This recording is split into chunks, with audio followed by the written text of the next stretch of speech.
Welcome to Tech Tuesday on the Final Boss podcast, where innovation meets attitude, and the future gets decoded one byte at a time. I'm your host, Turbo the CEO, and your co-host, Mike Foth. And today we're diving deep into the tech trenches to uncover the tools, trends, and truths shaping tomorrow. Whether you're a code slinger, gadget geek, or just tech curious, this is your weekly power-up. So grab your controller, plug in, and let's level up.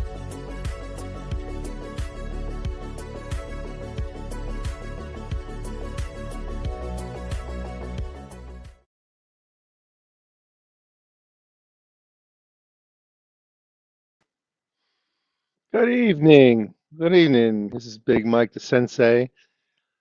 We're doing episode number 170, covering the weekend off grid. A small step out of the machine. And why am I running solo today? Well, before we get into today's topic, I just want to say something up front. I'm running solo today, not because the format has changed, not because anything's wrong, but this is just one of those subjects that actually works better without interruption. Some conversations benefit from the back and forth energy. Others need space to breathe. And this one's about space. It's about slowing things down enough to notice what's normally drowned out. So, if today feels quieter, more deliberate, that's intentional. I'd even encourage you, if you can, to slow down while you're listening. Don't treat this like background noise. Let it sit in the foreground. Sometimes the absence of noise is the message. Some ideas don't need dialogue, they need room. So before we go any further, I want to restate how we approach topics here because it does matter. On this show, we study the machine. We don't argue with the decorations. That means we focus on systems, incentives, and enforcement, not symbolism, not theater, not surface level distractions. And today's topic fits that approach exactly. Because stepping off grid, even briefly, isn't about escaping the system. It's about understanding it by stepping outside it long enough to see how it actually runs. You can't study dependence while you're immersed in it. It just doesn't work. You can't see the trees for the forest. You cannot access a system you've never stepped away from. So think of this episode as an introduction to what I'm going to call a contrast weekend. Not escape, not rebellion, just calibrated contrast. We step away briefly so we can see clearly. You can't understand a system until you've felt its absence. Think about that. Let that sink in for a moment. So, to start off with this interesting subject, which does have to do with tech and fits into Tech Tuesday because part of tech is knowing how we integrate with tech. So, the term off grid, that triggers people. When most people hear that phrase off grid, I mean, their minds jump straight to the extremes, thinking bunkers, generators, stockpiles. You're thinking all of the movies that you watch, the post apocalyptic zombies coming. I mean, that's what you think of when you think off grid. Survival channels that you watch yelling about collapse and the world is going to end. That's what you think about. A lot of people think about when they think off grid. And that reaction alone tells you something important because the idea of being without modern systems for just 48 hours should not feel radical.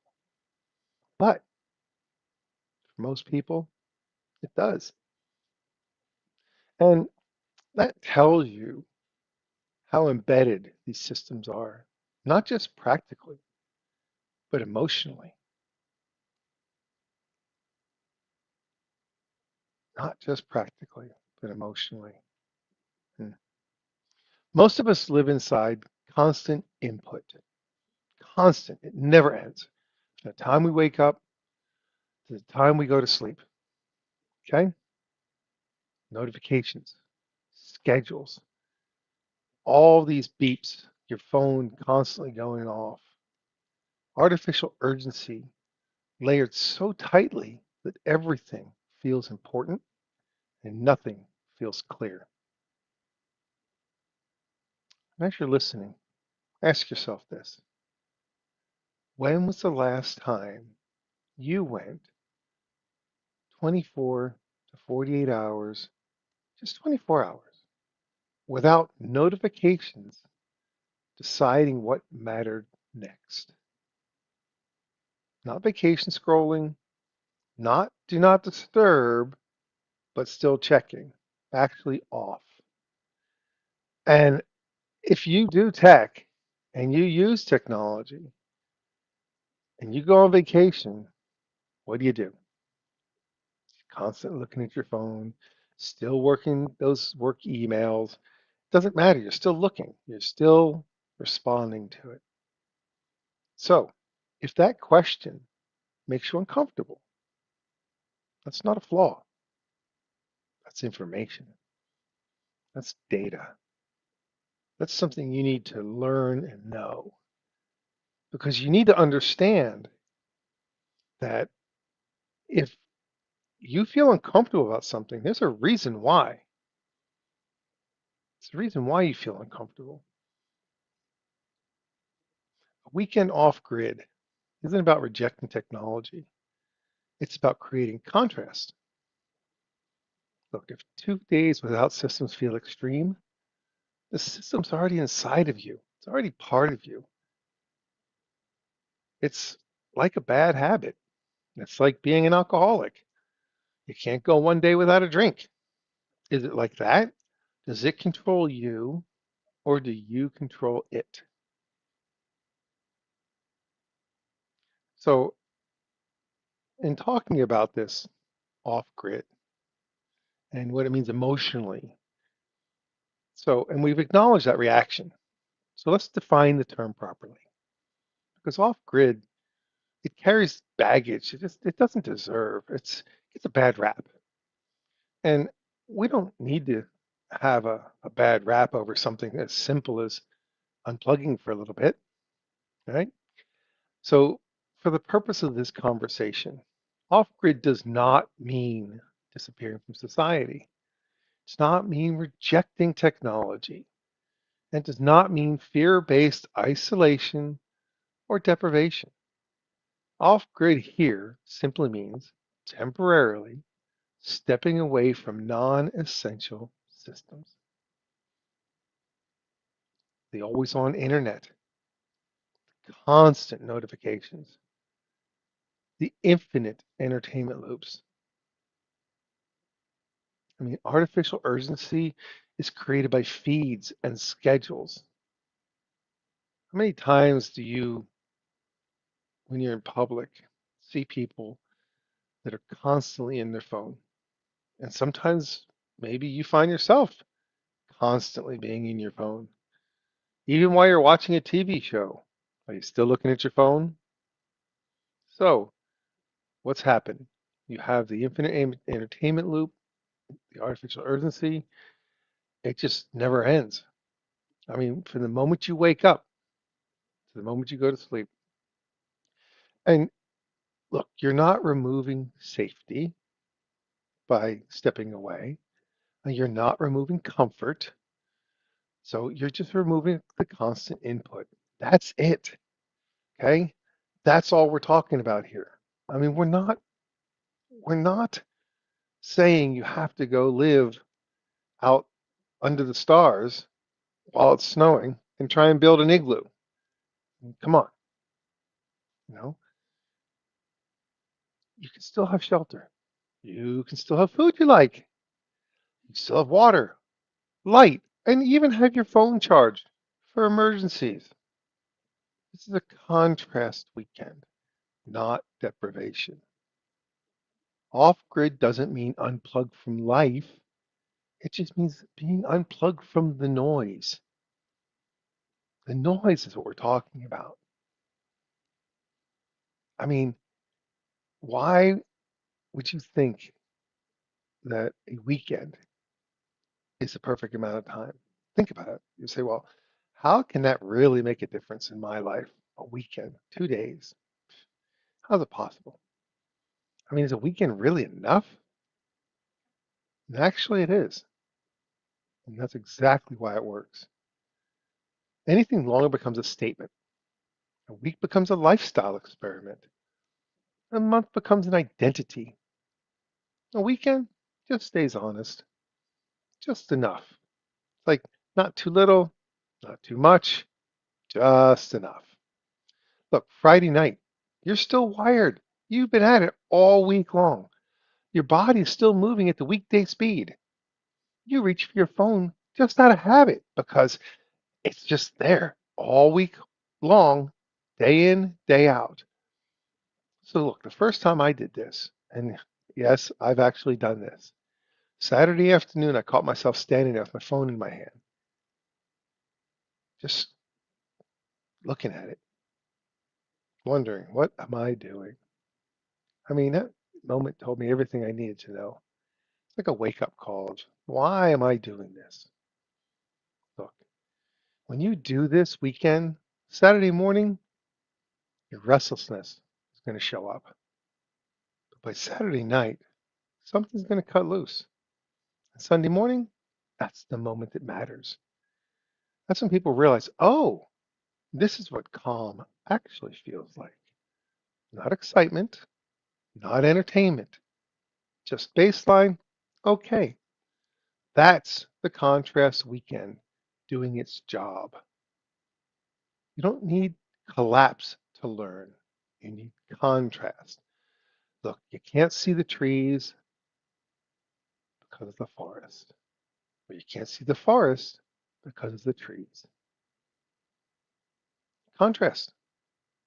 You have to move away. You can't see the donut hole because of the donut. You can't see the donut because of the donut hole. You need contrast. So now that we know that we have to get this contrast to get this 2 day window, you start to think, well, how can I accomplish this? Or what's the next piece of this to make it so that it works? And this is location and why boring is better. Because this is where people will sabotage themselves. Look, they want the story, they want the photo. They're going to go out in the woods and spend a couple of days in the woods. What are they going to do? They're going to be out there taking a bunch of pictures. Oh, I got away for the weekend. No, you didn't. You've been on your phone the whole time. They want the bragging rights. How remote can I go? How hardcore can this be? I mean, it's your ego talking. And if you're worried about wildlife, weather, or breakdowns, your brain can never relax. It just can't. Stand by. Fire? Stand by. I may have an emergency. I shall be right back.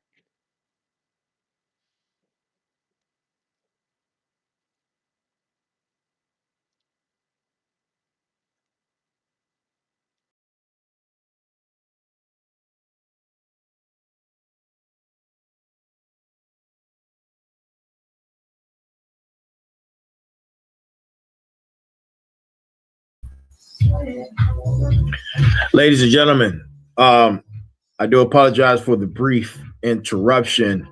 Mike, the sensei, has a emergency and he shall return as soon as possible. Please stay with us.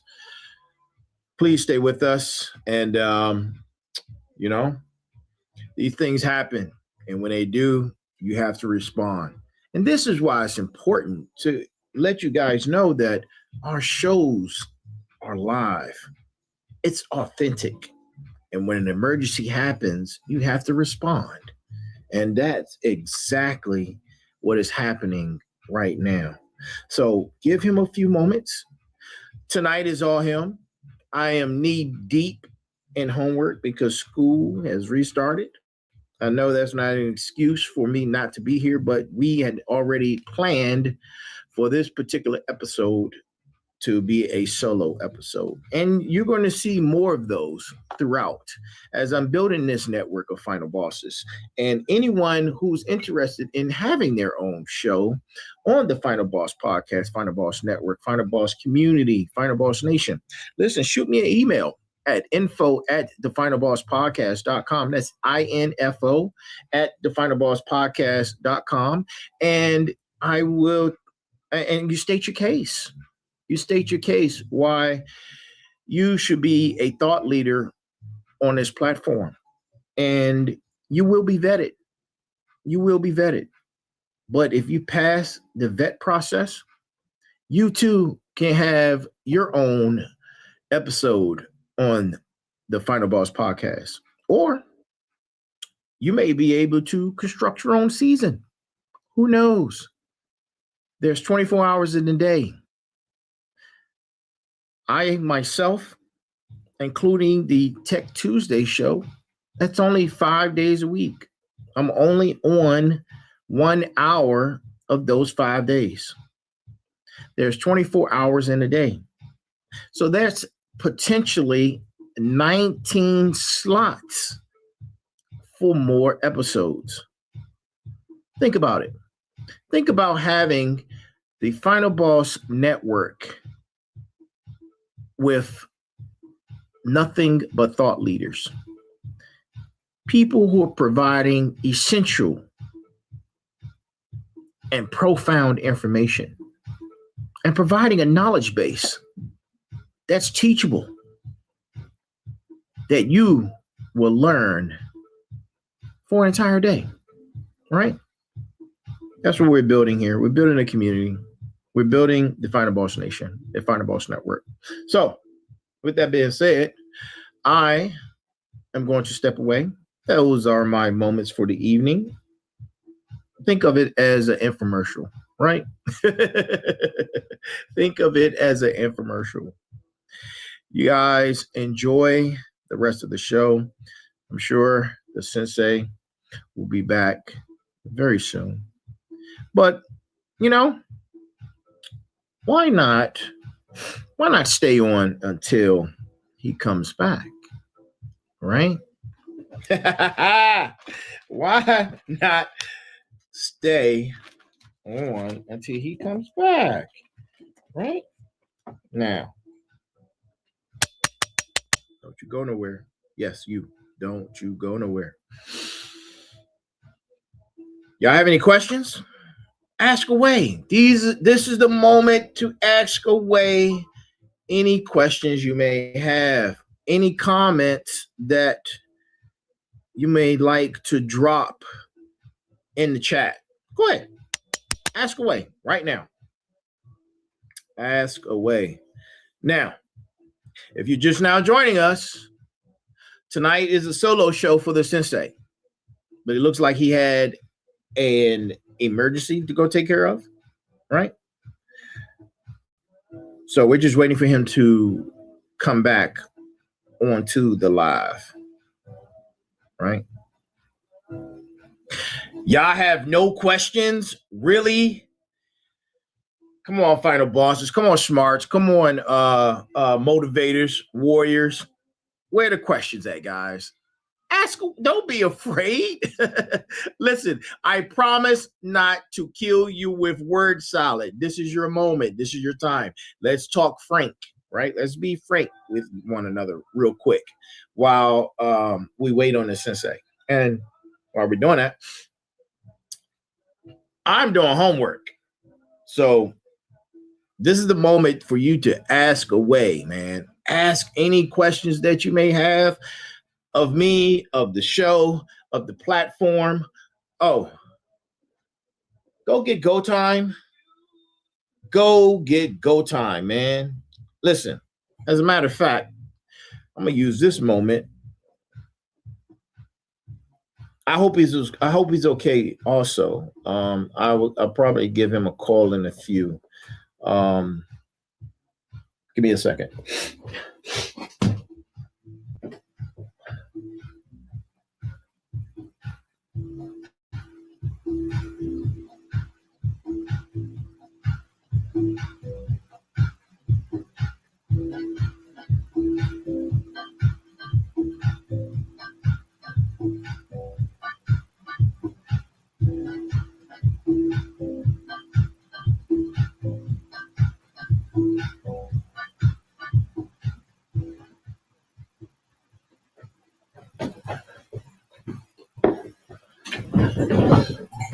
I'm back. Look, go get go time, baby. Go get go time. Listen, this is your motivation workbook. It is what you need, especially in these most difficult times, right? You want to get out of the water. You want to get your head above water, right? The 6 pillars of success principle is in here. This is how you do it, right? 6 pillars of success will get you out of the water, get you above the water. If you've been doing the same thing your entire life and you still don't have any success, it's time for a change. It's time for you to say, you know what? I'm not the expert here. Let me go get the information from the experts. And I'm not calling myself an expert, but what I'm telling you is that what you've been doing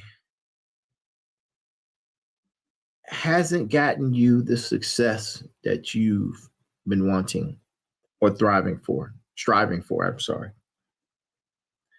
The 6 principles of success, followed by the cornerstone of magnificence. Then followed by that with the momentum code, right? But it's all useless if you don't know your why. But see, that's where it starts. It starts with your why and identifying your why. And once you identify your why, you discover your why, then you can go into the 6 pillars of success. Look, I see you leaving. Look, we're just waiting on the sensei. Stay right there. Stay right there. He'll be back shortly. I'm getting ready to check in with him momentarily to make sure that everything's okay. Look, stop leaving. I see you leaving. What are you leaving for? Come on back. He's coming back. Yeah, thank you. Thank you. Thank you. Yes, give it up for you for coming back. Thank you so much. Let me check him out, man. Make sure he's good. You guys give me a second.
Okay, Sensei did not answer, so I'm getting a little concerned.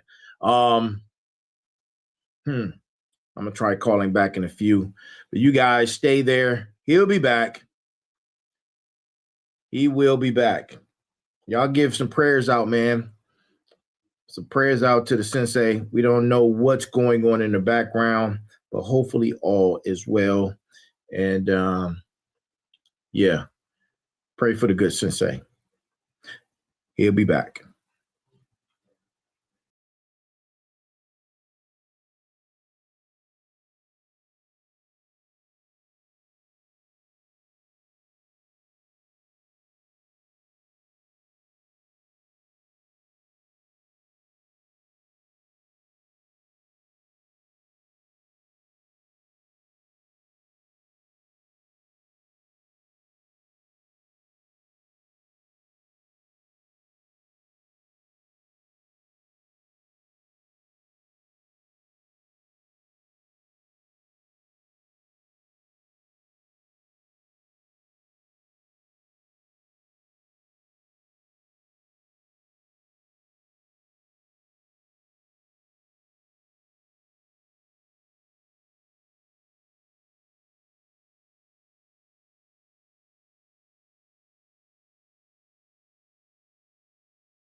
Ladies and gentlemen, guess what?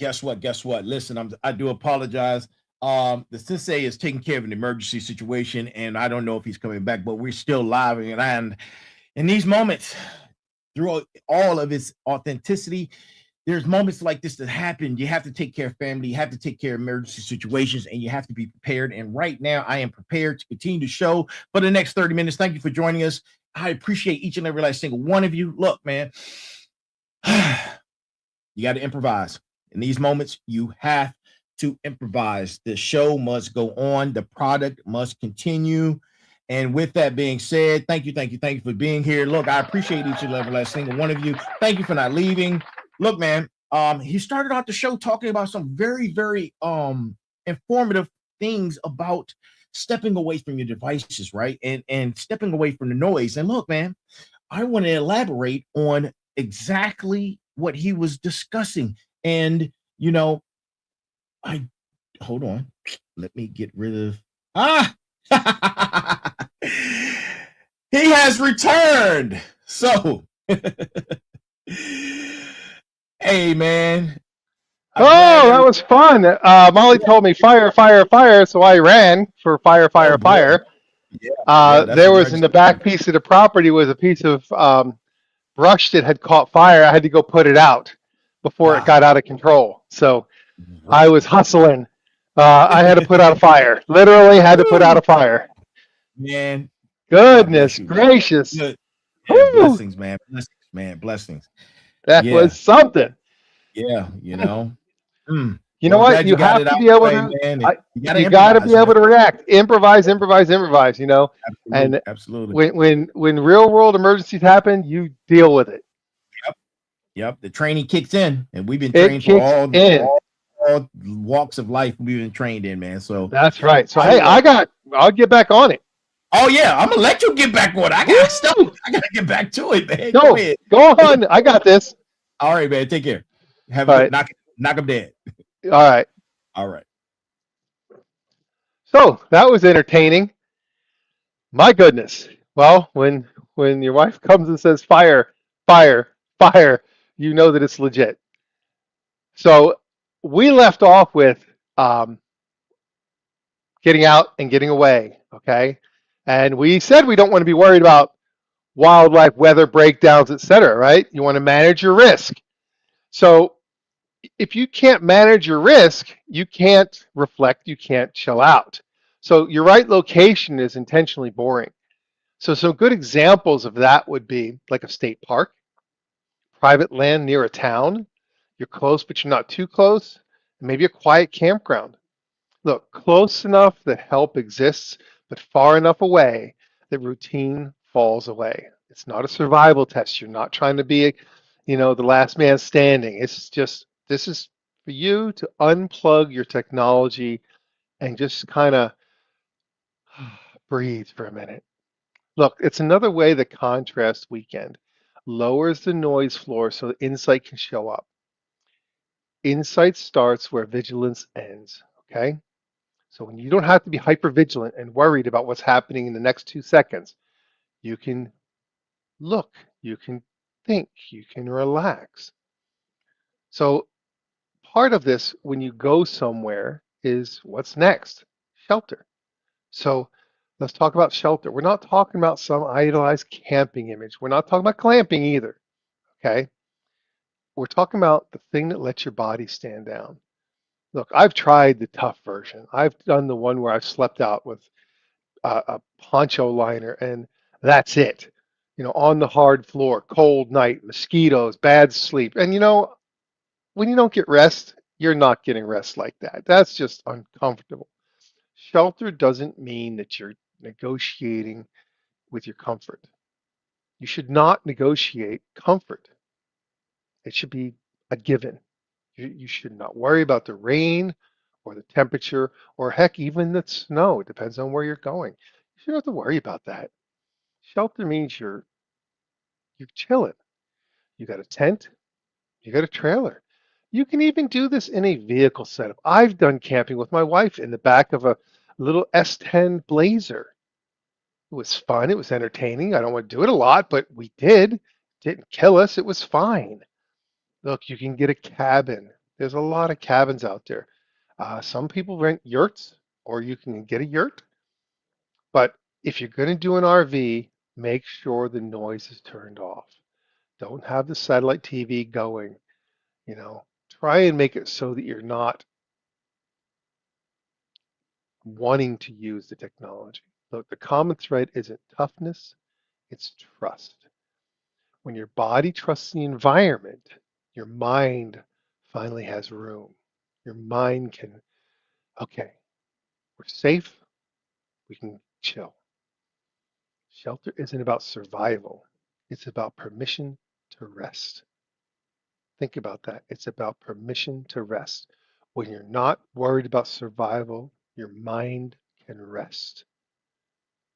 So once you get to that point where you, okay, I can give myself rest, what do you do when you're off grid? So this is the question that most people don't know how to ask because they're like, all I do is technology. So what do I do out there? What do I even do? What's there to do? And the honest answer is less than you think and more than you expect. Look, you wake up without the alarm. You make food without rushing. And you definitely sit more than you're used to. If the idea of unstructured time makes you uncomfortable, meaning planned nothing, notice that. Think about that. That discomfort is the muscle this contrast weekend is in training. That's what is training, that discomfort. Some people will bring a book, but they'll barely read it. Some journal for 10 minutes and stop. And some just stare at the sky longer than feels reasonable. That's not wasted time. That's the work. You can't go off grid to stay busy. You go to stop being managed. You plan on doing nothing. Take a moment to just enjoy the scenery where you are, the trees, the ground. If there's a river nearby, just enjoy life. So once you get to the point where you say, okay, I'm not going to be doing all these crazy things, but you do need to eat. You're not planning on making it a tough weekend that you hate because you were starving the whole time. But this is where people overcomplicate things the fastest. They turn to a project. They buy new gear, they got new recipes, they want to cook off grid, they got all these things, these big plans, and then they're hungry and irritated. Look, bring food that you already eat. Familiar food stabilizes when everything else changes. Familiar food stabilizes you when everything else changes. Food should fade into the background so you don't even pay attention to it. Now your attention can come forward. Food should fuel the experience, not become it. Don't make the whole weekend about cooking. Okay? That's not what it's all about.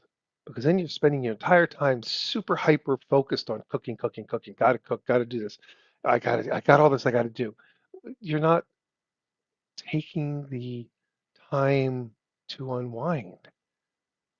You're taking the time to make yourself busier than you should be. This is why it's unplugging. Remember also water. Water is always underestimated because dehydration isn't dramatic. It whispers. It gives you a headache. You get irritated and you get mental fog. A lot of bad moods are just thirst in disguise. So bring more water than you think you'll need. Think about that. Most bad moods are just thirst in disguise. Talking about that, I am going to have a drink of water. Mm. See that? I want to fix my potential bad mood. So the next thing we want to talk about is power. Why a little security helps. You don't need power, but a small battery pack improves the mental noise. It improves it and removes it. The reason why it does is because it's psychological insurance. It's like a spare tire. I mean, the goal isn't to be pure. The goal is calm. So security doesn't weaken resilience, it enables it. Now comes the real withdrawal. So what we've done is we've talked about where you're going to go, that you're going to have food, you're going to have water, you're going to have shelter. So all the basics are taken care of. And you're going to do less. So now we talk about the real withdrawal, the hard part, technology. This is the hardest part because people are going to reach for their phone without thinking. And at that moment, when your hand moves automatically to find your phone, that's the lesson. You don't have to fix it, just notice it.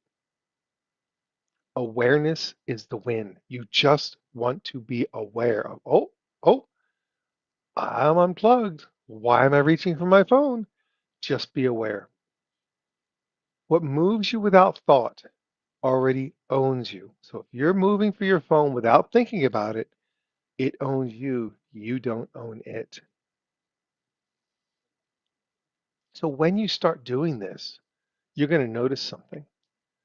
That time feels different. Time doesn't slow down, but the interruptions stop, the minutes widen, your thoughts can finish. And that's how you know contrast weekend took hold. Time didn't change, your attention did. So in order for this to all come together, you do need to do some planning. But the way to plan for a good experience is understand that planning isn't about eliminating risk. It's about removing friction. Where do I sleep comfortably? What will I eat without a lot of effort? What will I do when my mind gets restless? So you want to plan enough so that nothing competes for your attention, but you don't want to overplan because if you overplan and overcomplicate, now you have busy work. And now you're so busy with the plan, your mind doesn't get a chance to relax because the plan is constantly now replacing what your phone was doing. Your plan gets overcomplicated and your mind just can't stop thinking about the plan. So you want your plan to be as little as you can get away with. Just remember, the best plan is the one that frees your mind. So now we've got the plan. Now what are we going to bring? But we're not going to do a survival checklist. Think of it as instead of things, think of it as roles, not items. Think of it as in a role. Comfort, that's a role. Fuel, that's a role. Light, that's a role. Not a thing. Margin, something analog. So for me, it's usually something like a beat up notebook and a pen. Something that doesn't matter if I scribble with it. I can pull a piece of paper out of it and light it on fire and start my fire if I want. I mean, it's just something that I really don't mind, but if I feel like scribbling and drawing, then I can scribble and draw. If I feel like scribbling and drawing and then throw it in the fire, then I can scribble and draw and throw it in the fire. So if it doesn't reduce your stress, increase your comfort, or support reflection, leave it. Bring what removes stress, leave what creates it. Now think about that. That's the way to plan. That's the way to plan for what to take with you. Bring what removes stress, leave what creates it. So you say, okay, I'm gonna do this weekend. I'm gonna go out. I'm going to really try to let my mind achieve this peace, this undisturbed boredom, so to speak. So what do you bring back from this experience? And think about it, it's not a very long experience. Okay? So you're leaving on Friday, you got all day Saturday, Saturday night, Sunday, and you come back. You don't come back transformed, you come back aware, quieter, clearer. less reactive. Think about that. Less reactive. So you might notice on a Monday morning when an email comes in, just for a moment, you don't react, you choose. That's how you know the contrast weekend stuck. Clarity arrives quietly, but it stays. All you're trying to do is give yourself the ability to see that yes, these devices are controlling. Yes, they demand my attention, but I can see that I can live without that constant interaction. That's the goal of the weekend. So, why does this matter? I mean, it matters because when was the last time you can remember that you didn't have your phone on you 24/7, that you were able to just go and do something that had no technology involved with it at all, something analog, and you weren't worried about what you had to do when you got back? Boredom is probably one of the best training materials for a mind because with boredom comes imagination. If you're bored, you figure out things to do. I mean, I remember as a kid when we went outside and we had nothing to do, we found something to do. Now we got in trouble, we did stuff, but we made up games.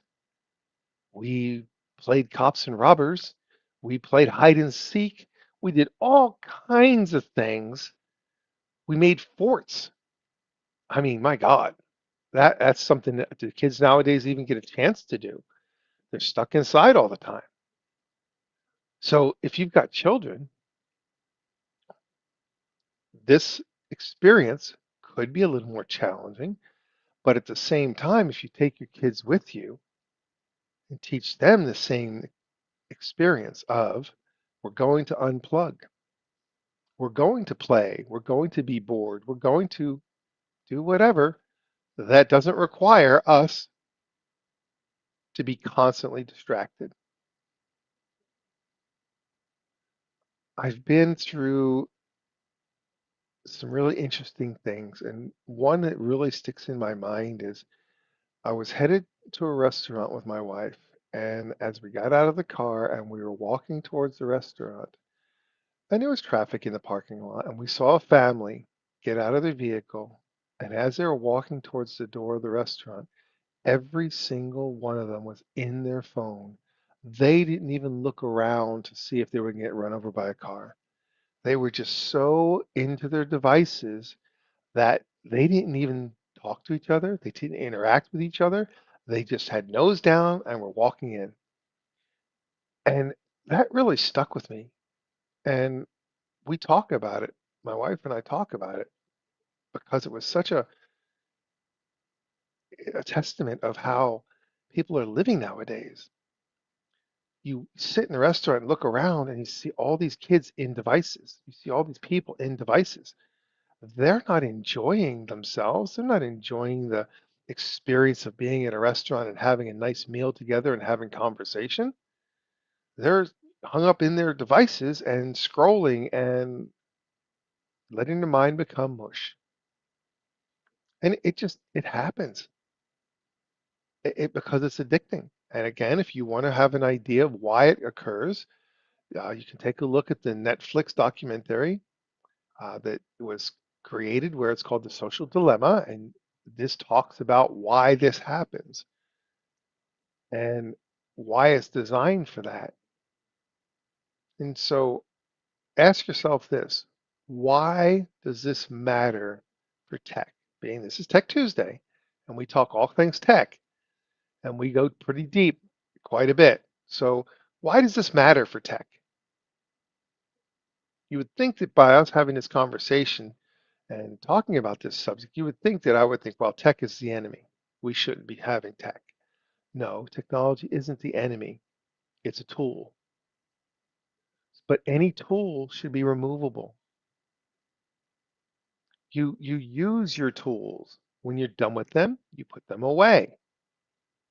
Your tools should not become part of you, part of your identity, part of who you are. It's a tool. If your tool becomes part of who you are as an identity and your identity depends upon it, then you may have a problem. And stepping away can potentially at least show you the possibility of what life looks like without tech. And should you even plan for these getaway weekends just as a training exercise, if you want to call it? Because what happens if the electricity goes out? You have a hurricane, you have a snowstorm, a windstorm, a tornado comes through, and your tech is out. If you've never been without your tech and the power goes out, you might have a panic attack. But if you've spent some of these weekends learning how to disassociate yourself from your tech for a little bit, then when you do have one of those natural emergencies happen, those natural disasters, then it's not such a big deal to you because you already have an idea. This is what it feels like. I'm good with this. I know what to do. Take care of the required items, which is your shelter, your food, your water. Take care of those things, of course. But then once that you're done taking care of those things, you already understand that your mind is allowed to relax. So even if you do have a natural disaster occur that takes your power out for a little while, you can make it. You can survive. The contrast weekend is a test. And if stepping away causes anxiety, I mean, it's just not a tool anymore. A tool without an on-off switch eventually becomes the switch. Think about how bad that means. My goodness. It's just makes me just think when I was a kid growing up that we didn't have tech. And I try and compare that to the children nowadays who've never been without tech. They have a term for them. They call them linkers. These kids are linked from birth. And if they don't learn things like going outside to play, then what kind of experiences are they going to have in this life? What are they going to grow up to become? And what kind of legacy are you passing on to your children? That's it's something to really think about and put some time and effort into because it's something that matters. Look, this experience, this weekend is not about escape. It's about perspective. You're not escaping your emails. They're still going to be there when you get back on Monday. It's about perspective. It's about looking inside and saying, hey, how does this system actually work? 2 days. It's enough distance to see how the system actually runs. Does it run you or do you run it? You're not going to abandon the machine because we need it. For many of us, it's part of our livelihood, it's part of our job, it's part of how we stay in contact with our friends and family. It's important and it has a good place. It has a good, valuable tool. So we're not going to abandon it. Now, there are people that will because they realize, well, this has too much of a hold on me, and they may be like a drug addict or an alcoholic that says, I know that this is a problem for me that I can't control, and so therefore the only control I have is to completely remove myself from it. That might be the case for some people. But that's okay because if you can at least identify that there's a problem, then you have a chance of potentially solving it. And to step away just long enough, just long enough to see some clarity. That's the whole point. Take care of your necessities, the parts that matter, but don't touch the machine. Step back, recognize that there's more to life than that little screen that sits in front of you. There's more to life than answering all those emails that you're answering when you're not supposed to be working because you already do work and then you're still working on the nights and the weekends and you never stop working. So, do you ever get a chance to relax? Not really, because your mind is constantly focused on the next alert, the next deadline, the next schedule, the next meeting. And even when you go on vacation, I know a lot of people that they won't take vacations. They don't like to take vacations because they feel that when they come back from a vacation, they never really got to rest because they didn't unplug. They didn't step away long enough or even step away. Again, how many people do you see if you ever go to uh, a vacation spot and you see people that have their phones in front of them all day, sitting by the pool, scrolling on their phone? They're not vacationing. They're not relaxing. They're just, they're vacation scrolling. They're being entertained by the device. And if they're going to do that, why are you even going to go on vacation? Why would you even waste your time and money to go on vacation if you're not going to go on vacation? You're just wasting your time, effort, and energy if you don't actually take advantage of your vacation time. Now, I'm the worst one because of what I do for a living. I'm terrible about it because I work on every holiday and every weekend. But that's based upon my profession. I can't fix servers when people are working on them. So I kind of put myself in that position. But also, I will take time to just do nothing. I will take time and try to do nothing. Not a lot, plan downtime. Sometimes it's just take a nap, just to let the mind stop. I've been told many times by my wife, if you're in the middle of a problem that you cannot solve, walk away from it. And if I walk away from it and let my mind just kind of think about something else for a while, I'll come back with a solution. And there's times where I've gone to bed not solving a problem and I wake up with the solution because you have to let your mind relax. You have to let your mind unwind. You can't be running at 100 miles an hour all day, every day. You got to get your foot off the gas pedal once in a while. So we're not planning on walking away from the machine or abandoning the machine. We just want to step away long enough to see how it runs, to see that it does control us. And so then when you look at it and you're being controlled by it, at least you know it. At least you know, yes, this is controlling me, but it's a choice. It's a choice at that point versus you can't help yourself. I mean, is one better than the other? I can't really tell you. Um, it just is what it is.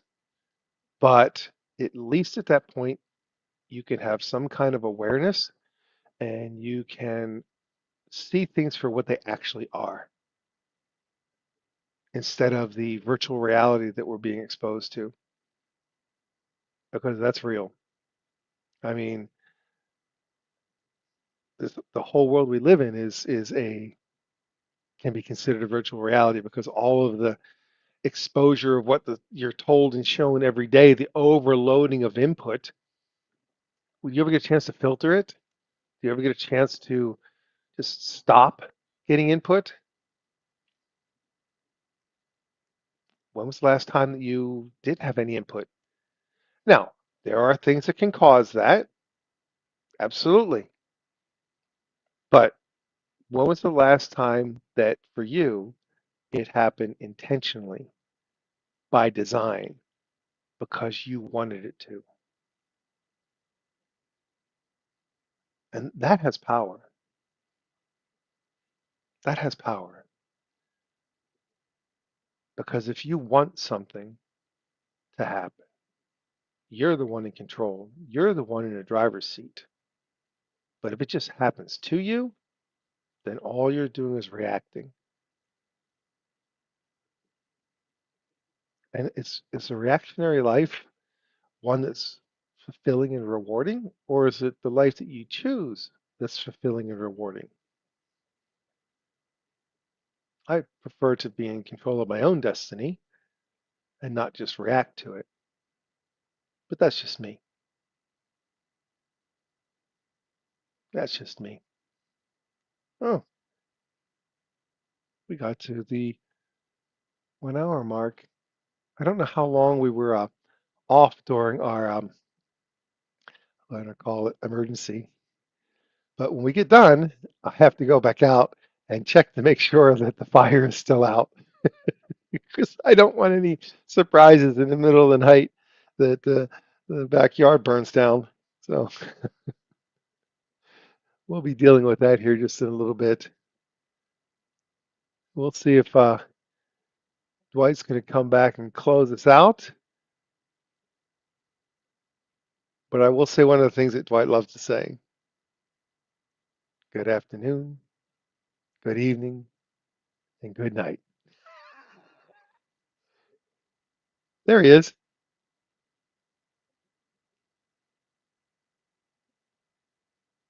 Can't hear you, Dwight.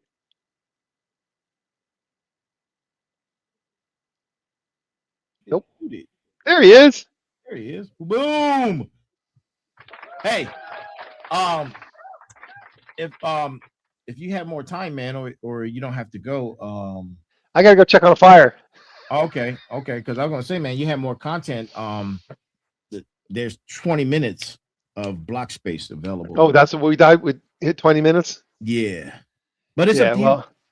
Well, I feel that we reached some real good things without digging into the little nitpicky stuff. Okay. And I think we had some real good insight Awesome. as to what to look for. You don't have to make it complicated. Okay. I think it can be a good thing. Awesome, man. Well, but I think I'm gonna go be a fireman. Well, go be a fireman, man, and take care of those brush fires, man, and everything else. Give the beautiful missus a hug and my love, and thank you again. I know it was a great show. I can't wait to view it when I get a chance. Hopefully, sometime in the next 24 hours, I'll be able to look at it, man. But thank you again. Look, motivators, smarts, warriors, final bosses. This is the Final Boss Nation. This is the Final Boss community. This is the Final Boss podcast. And this is what we do. We provide the information and things that we believe you guys need to take you to the next level, right? To take you to the next level. But don't forget, man, we're on this journey together. We're on this journey together. That's what community is about, right? And the Sensei just provided you insight to enhance your journey, right? Words have power. Words have meaning, right? And Sensei, before you want to close out? You have any? Oh, you already closed out.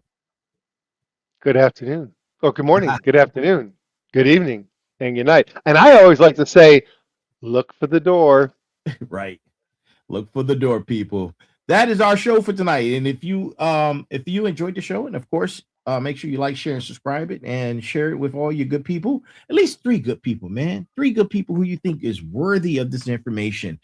Like again, if it resonated, let it marinate in your spine. And as always, there's always a heavy pain that comes with discipline, but the pain of regret is even heavier. We are here. I am here. And always be balanced, be equal, and be smart. This is the Final Boss Podcast, episode number 170 of Tech Tuesdays, right? You will see the Sensei more on some of his solo shows, man. It's a great thing to have a voice and a platform to be able to speak to our people in the community, right? Our people in the community. And if you are interested shoot us an email. You want to be a part of the Final Boss Podcast? Shoot us an email at info@thefinalbosspodcast. Of course, we will have to vet you, but you too can have your own segment. It's possible. Look, we only take up an hour each day. There's 24 hours in a day. Imagine the network where there are 24 different individuals daily doing their own segment. That's what we're building here in this community, the Final Boss Podcast, the Final Boss community. If you're interested in being part of the Final Boss Network, let us know. We're going to vet you, and we're going to vet you heavily. We're experts at this. This is what we do. But the opportunities are grand. Come on and be a part of the network. And for that, you guys have an amazing evening, a good night, and we will see you soon. I'll see you tomorrow for Merge Wednesdays at 9 p.m. live. And remember, each and every last show is live. As you can see, what happened today. Authenticity and reality. Fire in the hole! Fire in the hole! Y'all have a good night, man. And see you again tomorrow.